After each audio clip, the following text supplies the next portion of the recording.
It's undeniable that Ocarina of Time is one of Nintendo's most successful video games on the Nintendo 64. By today, a plethora of people have praised this game growing up. We all enjoy Ocarina of Time for many reasons, and we find it a big part of the Zelda franchise. Now, instead of getting all nostalgic on this beloved game, what if we were to look at Ocarina of Time in its early years and examine the game more closely from a different perspective? What if we looked at The Legend of Zelda: Ocarina of Time as a Pokémon game? Joining me today is none other than Devin, the founder of Marriland.com. We are going to link together all of the similarities and themes between The Legend of Zelda and Pokémon. Feel free to give us your feedback after the story and enjoy the show.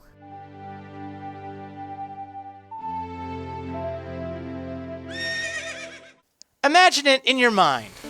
The story of Ocarina of Time, opening with the narration of the great Professor Oku Tree, who mentions the silent protagonist, Link, or Satoshi, or Shigeru, or just like in the Pokemon games, whatever you decide to name him. He's a young man, roughly 10 years old. He hasn't yet gotten his Pokemon, his father's nowhere to be seen, and his mother passed away before the beginning of our adventure. Wow, talk about a rough start. Before the game starts, the professor summons Link inside of the tree and forces him to take a Pokémon to aid his quest. The professor is cursed with the poisonous Ariados. Once you help the professor lift the curse, he rewards you with a leaf stone. But without a Pokémon that can evolve from it, the stone is set aside for later use. Professor Oku then tells Link to head across the Hyrule region and meet the first gym leader, Princess Zelda. Navi, the fairy-type Pokémon, is capable of a few moves from the start.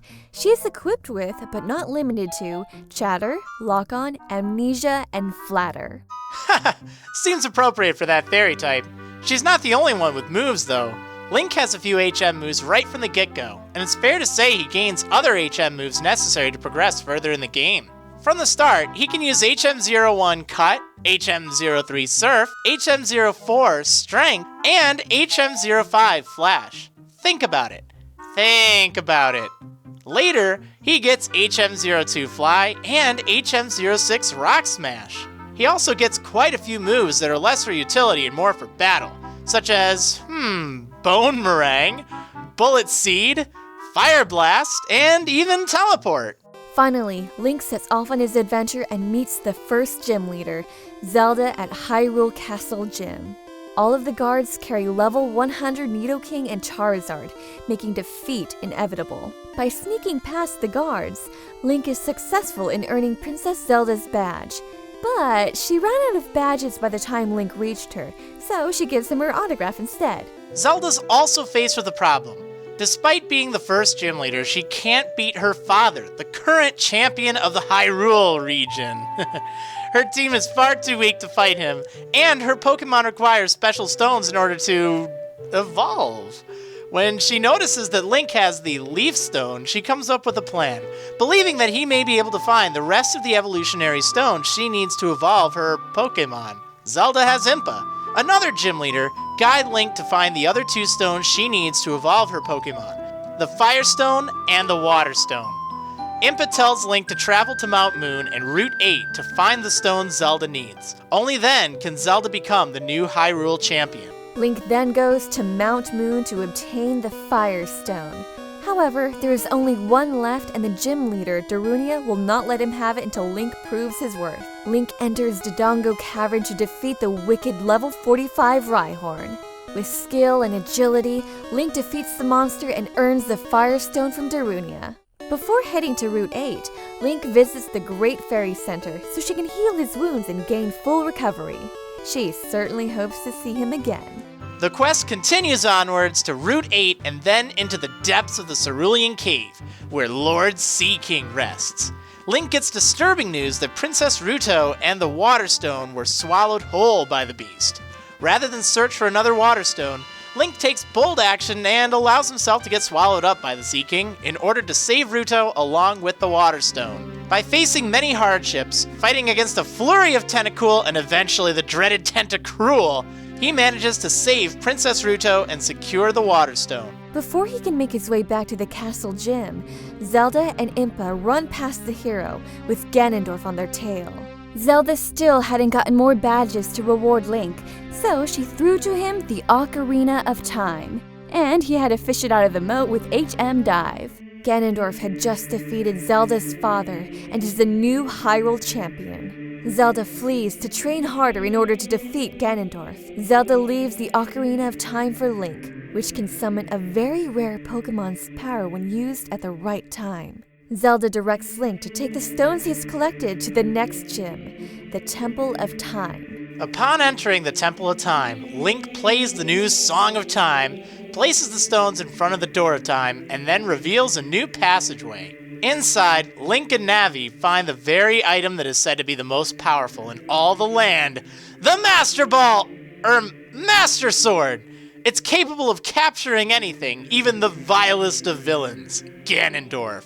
Link pulls the sword from the pedestal and is then frozen in time for 7 long years. Unfortunately, in this time, Ganondorf gained access to the entire Hyrule League and now rules the entire Hyrule region. After those 7 years, Link meets another gym leader, Rauru, who informs the hero of what has transpired. When Link pulled the Master Sword out from its pedestal, he unknowingly awakened Celebi and was frozen in time for 7 years. Ganondorf and Team Gerudo had taken over the Hyrule region. In order to stop the evil champion, Link must awaken all 6 gym leaders and earn their badges. For coming this far, Rauru gives Link the first badge, the Light Badge. Only when Link has earned the next 5 badges, though, will he be able to enter the Hyrule League and face off against Ganondorf, the champion of Hyrule. When traveling across the future Hyrule, Link encounters another Pokémon, the beloved Eponita.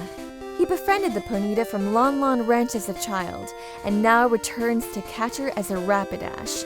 Eponita is a wild horse. Instead of a Pokeball, only Eponita's song could capture her. With Eponita by his side, Link sets off to gain the remaining 5 badges. Link traveled through the Viridian Forest, Cinnabar Island, the Seafoam Islands, Pokemon Tower, and Team Gerudo headquarters. The high-level Pokemon that await him are intense, including Gengar, Dragonair, Muk, Haunter, and Jinx. One after the other, Link defeats every last one of them, saving the gym leaders Saria, Darunia, Ruto, Impa, and Naboru. At last, Link has earned all 6 gym badges. The Forest Badge, the Fire Badge, the Water Badge, the Shadow Badge, and the Spirit Badge. Having obtained all 6 badges, Link makes his way back to the Temple of Time. To his surprise, he meets the secret 7th gym leader, and a familiar face at that, Princess Zelda. For coming this far, and to apologize for having to keep a secret from Link, she awards him not a badge, but the Zapdos Arrow, the only other item needed to defeat the great champion of evil. Link enters the Hyrule League and presents his 6 badges, opening the way to Victory Road. Before the hero can face the champion atop the tower, he must prove himself to the Elite 6. All 6 of the Elite 6's chambers challenge Link's 6 stats: hit points, attack, defense, special defense, and lastly, speed. He clears these challenges and reaches the top, where Ganondorf, akin to Cynthia from the Sinnoh region, plays a wicked piano tune upon greeting the challenger to the championship. The final battle begins. The great champion of evil, Ganondorf, is so overpowered that not even Navi will be useful in this fight. Ganondorf is level 63 and knows the moves Earthquake, Shadow Ball, and Thunderbolt. With the Triforce of Courage in hand, literally, Link is able to strike back with the Zapdos arrows and the force of the Master Sword. The battle is now over, and Link is on his way to become the new Hyrule champion, or so he thinks. But the real battle is just beginning. Link and Zelda barely make their way out of the Hyrule League. Just before what seems like the end, Link faces off against Ganondorf one final time. With a Triforce of power in hand, the ultimate opponent is the legendary Pokémon Ganondorf. His only known move is Guillotine, a very deadly attack. One swipe and it's all over. The two holders of the Triforce pieces brawl it out, Smash Bros style and everything.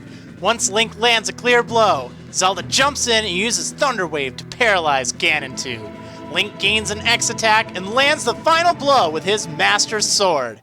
The enemy, Ganon 2, fainted! Link receives 4,386 experience. Zelda and the gym leader seal Ganon 2 away thanks to the power of the Master Sword, which successfully captures the fainted Ganon 2.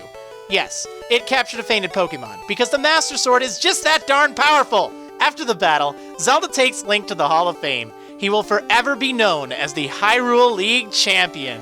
Zelda sends Link and Navi back 7 years earlier, and then the credits roll. Back in his own time, Link then decides to release Navi, realizing how useless she was throughout their adventure, never to be seen again. Link then goes to tell Zelda about his adventure, informing her that he, Link, is the true champion of time. Thank you guys for watching our retelling of Ocarina of Time. If you like this video and want to see more, please feel free to subscribe to our channel and give a thumbs up on this video. And if you want to see more Pokemon content, jump over to Marriland's channel and check out his website. I want to thank Devin for being a part of this mind-blowing project. Thanks so much for having me on. I thought this was a lot of fun. It's super clever, such a clever, creative idea. I think it's just been great. Hopefully you, the viewer, enjoyed it, because I know I sure did. Then check out some of my voice work on my own channel. Links are in the description below. If you like what you saw, give us your suggestions as to what other retellings you'd like to see. I hope you guys have a wonderful day.